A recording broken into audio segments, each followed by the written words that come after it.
Choosing KBC Channel 1 to inform you this Sunday afternoon. A lot of stories we're keeping a keen eye on for you.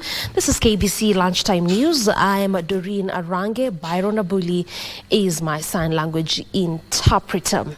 We begin with the latest with regards to matters defense, where the Defense Cabinet Secretary Aden Duale is now calling for the unity of purpose among Eastern African member states to strengthen the union.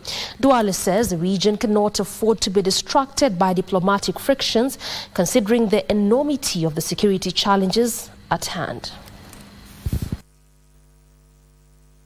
The handover ceremony was characterized by the standby forces flag handover and official documentation from the current chairmanship of Kenya to the new leadership under the Republic of Rwanda.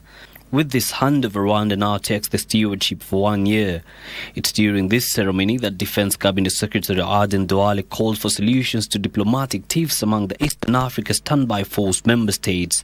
From our own internal conflicts in our various countries, to the crisis in Sudan, to the emerging current situation between Somalia and Ethiopia, to the closure of the border between Burundi and Rwanda, we ask all our countries and all our friends that a solution must be found, and a solution that will provide peace, security, and stability in our region. Reflecting on his tenure as the chairperson, Duale challenged the new chair to take stock of the morphing challenges regional forces facing and work towards a united solution that will benefit the region. More than ever before in human history, we share a common destiny. We can master it only if we face it together. His successor, Juvenal Marizaminda, congratulated the outgoing chair for significant strides witnessed during his tenure, even as he pledged to work closely with each member state to bring forth a more secure Eastern Africa. We shall strive to enhance the effectiveness of our regional mechanism, strengthen our partnerships, and address the evolving security dynamics in our region. Unity and collaboration will be our guiding principles. As you take up your mantle, the East African Secretariat affirms its commitment to continue supporting you and seeking your guidance going forward. African Union has in the meantime stressed the imperative to respect the unity, territorial integrity and sovereignty of all AU member states, even as it called on the Federal Republic of Somalia and the Federal Democratic Republic of Ethiopia to refrain from actions and pronouncements that could negatively impact the strong bonds of good neighborliness, friendship and solidarity between them. Yusufar reporting for Lunchtime News. To some politics now, the Rift Valley leaders allied to Kenya Kwanza Alliance have told off a section of Central Kenya leaders suggesting Kiharu MP Ndindi Nyoro to take the mantle of the Mount Kenya region politics. The leaders, speaking in Nakuru County, vowed to back Deputy President Rigathi Gachagua and urged him to focus on service delivery to Kenyans. Elsewhere, Maendeleo ya Wanawake Organization Nakuru chapter has rubbished calls to have Governor Susan Kihika impeached over War Memorial Hospital booze. Kenya Kwanza leaders drawn from the Rift Valley region have assured Deputy President Rigathi Gachagua of their support. This comes after a section of Murang'a leaders proposed that Kiharu MP Ndindi Nyoro take over the region's kingship. Mwaka moja tuanze fujo ya kusema ati tuondoe Gachagua, sijui tuweke nani. Mtoto mpaka watoto iko kwa mfupa bado toka kwa mfupa bado zaliwa. Na Gachagua ni mzee ya kutosha. Sisi watu wa Rift Valley tunasema Gachagua na rais waendelee kazi. Led by Rungai lawmaker Paul Chebor, the leaders who spoke during an event in Solai, Nakuru County, urged Deputy President Rigathi Gachagua to ignore the noise and focus on ensuring the successful implementation of President Ruto's development agenda. Mimi nataka ambia watu kuna kelele iko central kidogo ya kwamba at 2027 tubadilishe Gachagua tuweke mtu mwingine. Sisi kama wakale ya sehemu hii tuko Gachagua mpaka mwisho. Sisi kapande hii hatuwezi kubaliana mtu aguse hiyo mzee. Tuko kwa yeye 100% usiku na mchana. Still in Nakuru County, members of Maendeleo Wanawake Organization Nakuru chapter have dismissed Senator Tabitha Karanja's calls to institute an impeachment motion against Governor Susan Kehika. Sisi tulichaguana 2022 na kila mmoja ameenda na ofisi yake. Na kila mmoja ako kwa ofisi yake. Sisi tunaomba kama wamama. Sisi tunataka amani. Tunataka tukae pamoja kama wamama. Tunaomba kwa heshima kubwa seneta wetu na governor wakutane, walituonyesha umoja wakati walikuwa wanatafuta kura, wakutane wakae chini, kila mtu aseme kenye kinamsumbua, waelewane, wafanye kazi kwa sababu tunataka maendeleo. In Meru County, leaders led by South Imenti MP Shadrack Mwiti are declaring fraudulent acquisition of some designated public land parcels in the county. Hapa tuko na airstrip ya Mitogo ambayo ilikuwa 140 acres. Wakati huu ya Excellency tuko na eka 200 na hiyo lani hata ukiangalia ukiwa juu utaiona. Giverson Maina, Lunchtime News. And President William Ruto has left the country for an official visit to Rome, Italy, to participate in the Italy-Africa Summit. State House spokesperson Hussein Mohammed says the two-day conference is aimed at strengthening ties and collaborations between Africa and Italy, while at the same time presenting the country's strategic plan aimed at reviewing its approach to the African continent. The agenda of the summit covers diverse areas of cooperation, among them food security, culture, education. The 20 African head of states and governments are attending the summit.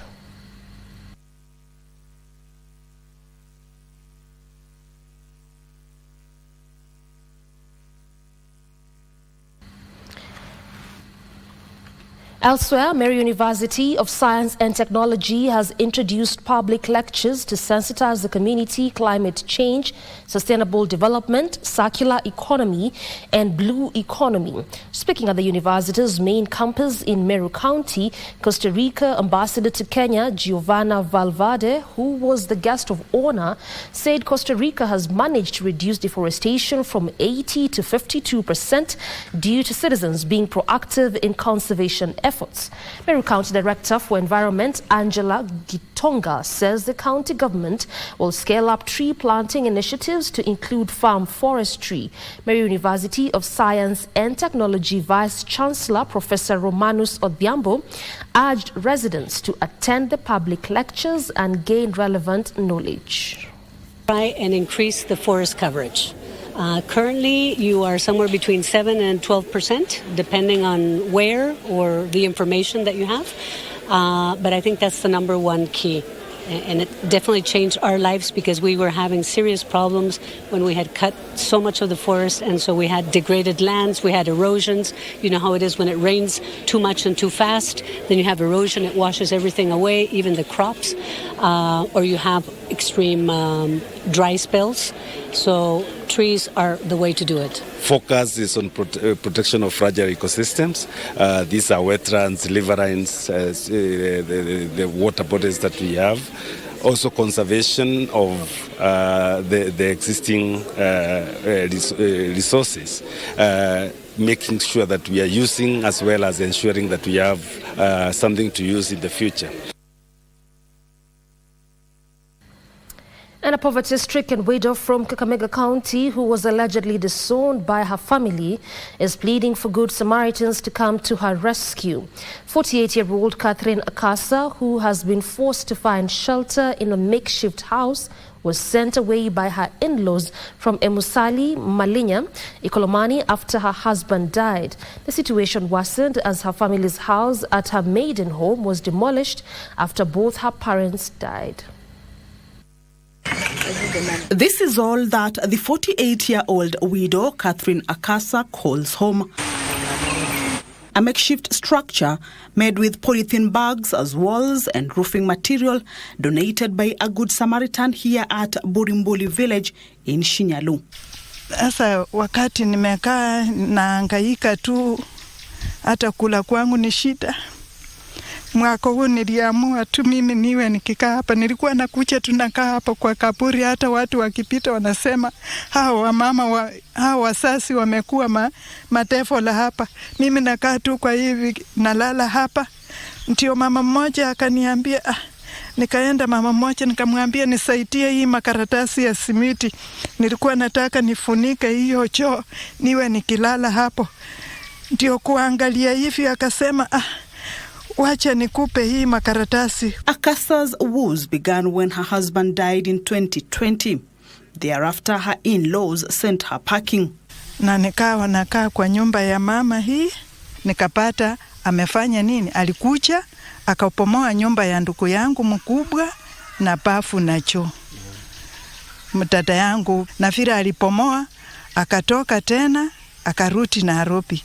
Vile alisikia nimeruti hata na mtoto hapa tena akaja akanifukuza kwa nyumba kwa kafula tu hata bila kuchua, akaanza kupomoa nyumba. Her children are struggling to make ends meet in Nairobi, but even as she finds shelter here in Kakamega County, her life is in danger owing to her isolation. Ni vizuri Mungu akiwa na mpango ya usaidizi asaidiwe, sababu anaishi kweli, hata amenaona ni maisha ya hatari. Akichengewa sisani kama anaweza kuja kupomoa tena. Akasa is pleading for help. Her neighbors too hope there will be light at the end of the tunnel so she can restart her life. We hope Akasa does get the help she needs and the justice she requires. It is that story that takes us on our first break this Sunday afternoon. We return with plenty more of what continues to shape the news today.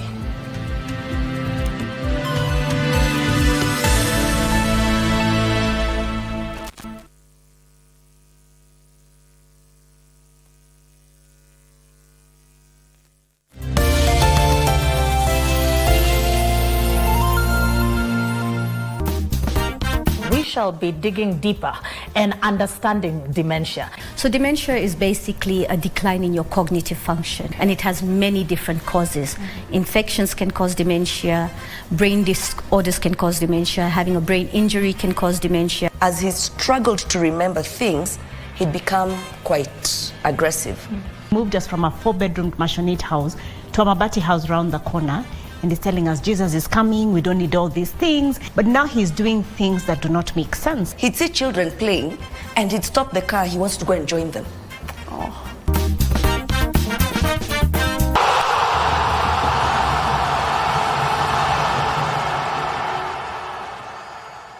Toward the far flank, but the effort is for Dion Hotto, who comes charging down the near side and gets on the end of one ahead of Eddie.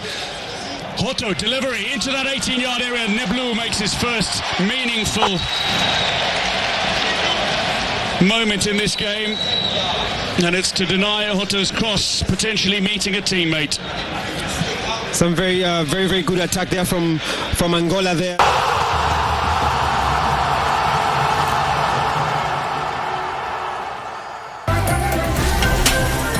Across our continent, across the world, we are creating a better way to a better future. A Pan-African future. Together. EcoBank.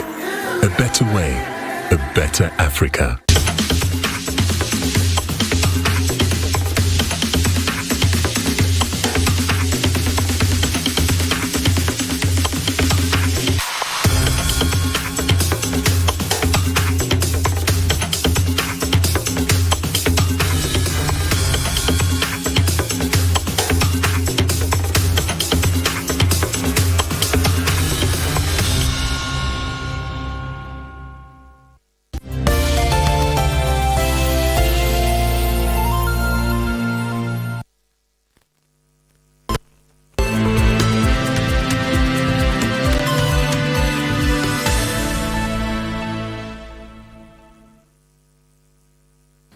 Welcome back. This is KBC Lunchtime News. To some security matters now. And leaders in West Pokot are calling for peaceful coexistence among residents living in the region. The calls come amid rising tension following the killing of a national police reservist in Chepkoiket, Takwaya village in Pokot North. The reservist was allegedly shot by bandits while on patrol.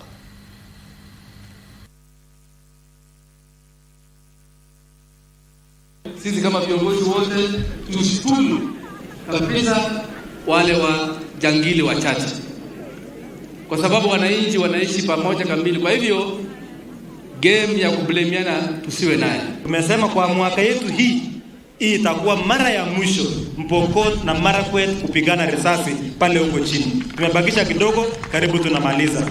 Mimi nawaomba kwa heshima tukae kama madugu, kwa sababu hayo iko kwa manufaa kwa zile kazi tunafanya, kwa uchumi wetu na kwa uchumi haswa wa hii region ambayo tuko hapa.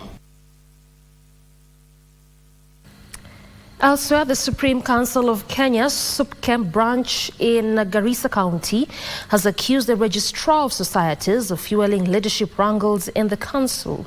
A letter by the Registrar of Societies dated January 23, 2023 affirmed that Yusuf Abdul Rahman Zibo was still SUPKEM's chairman as per the 2017 records. However, the council led by the Deputy Organizing Secretary Dego Iman says that Zibo was ousted by the National Governing Council in 2017 and replaced by Hassan Olenado, who is the current chairperson.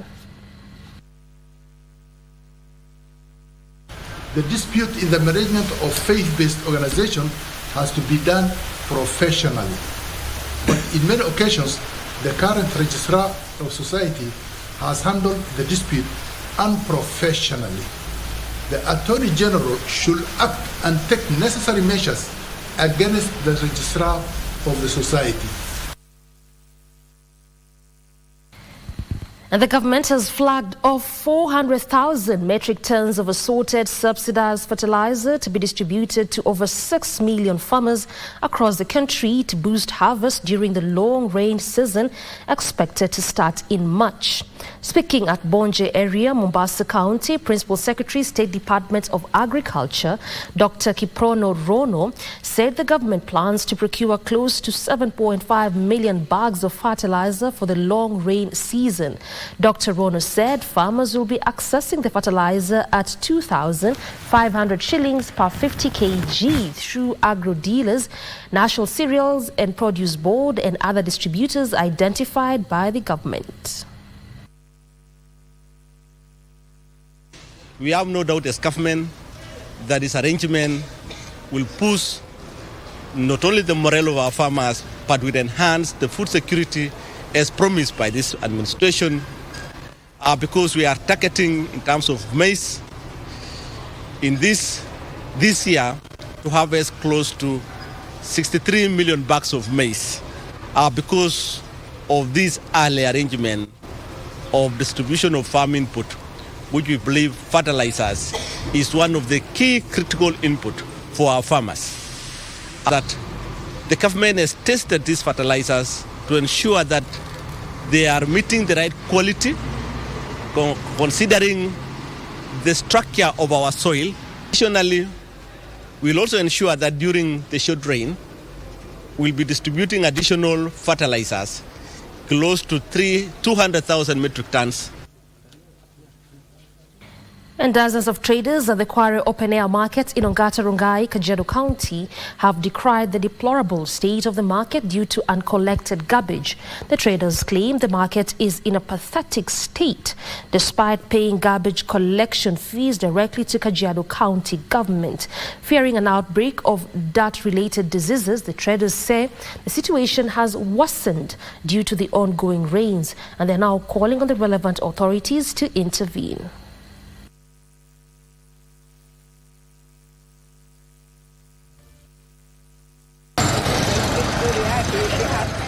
Tumekuwa tukijadiliana na hawa watu wa county government na wanasema wataiondoa kila siku na hawaondoagi.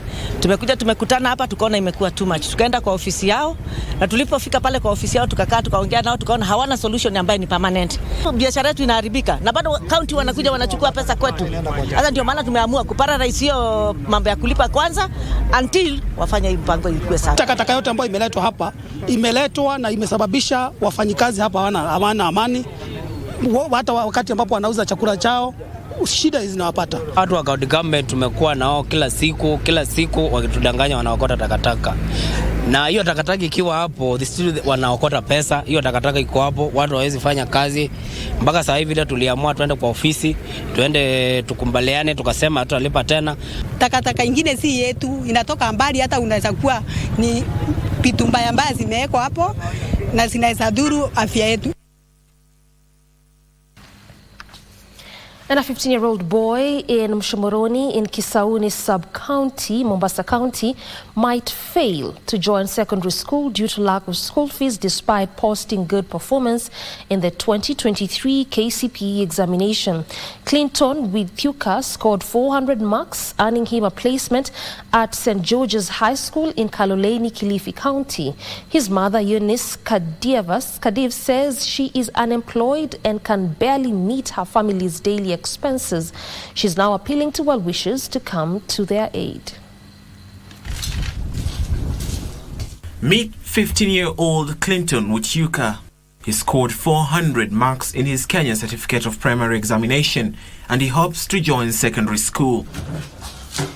Clinton was happy to get a placement at St. George's High School in Kaloleni, Kilifi County, but his excitement is slowly flickering away. His mother, Eunice Hadiav, is a widow after her husband died in a road accident in Thika when Clinton was still in class 3.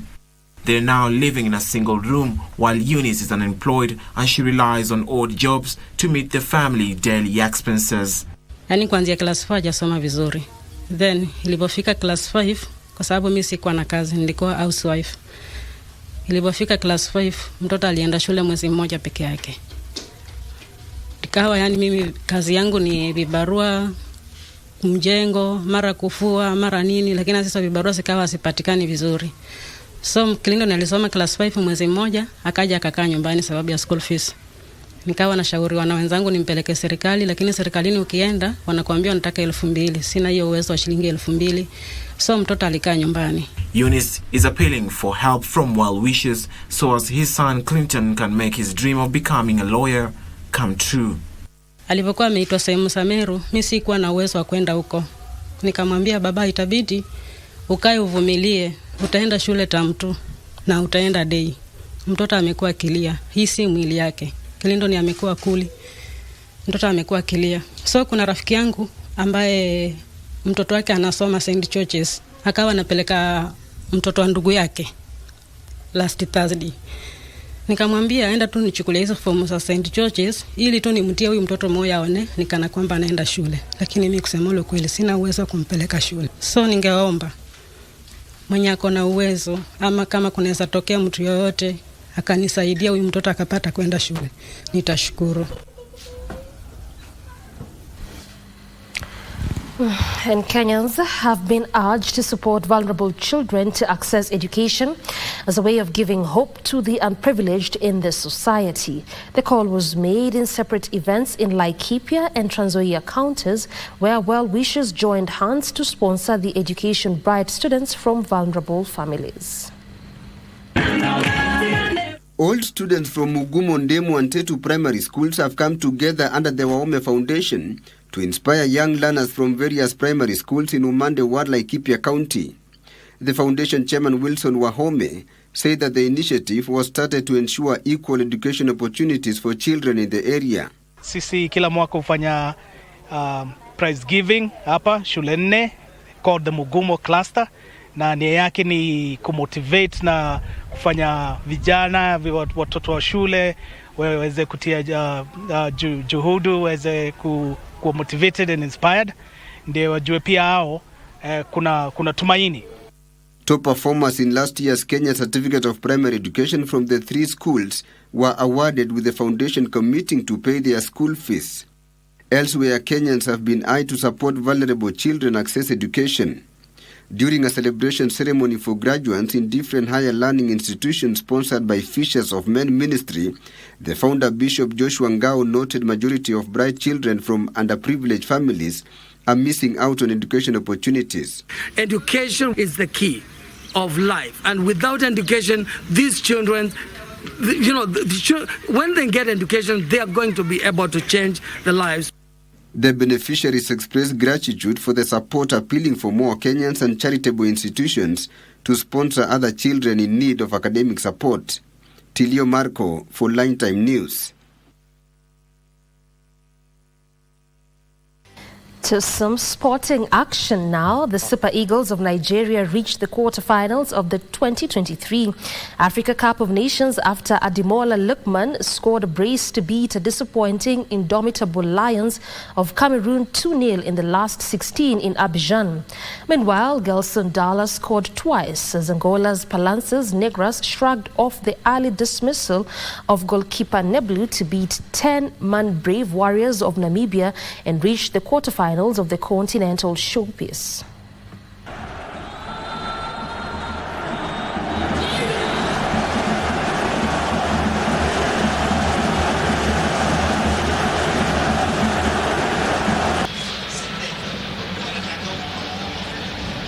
Freddie, chest down, charges forward. Gilberto waits for the ball that comes his way. Hanamub in front of him. Gilberto cuts back inside. Lovely pass. Freddie for the opener.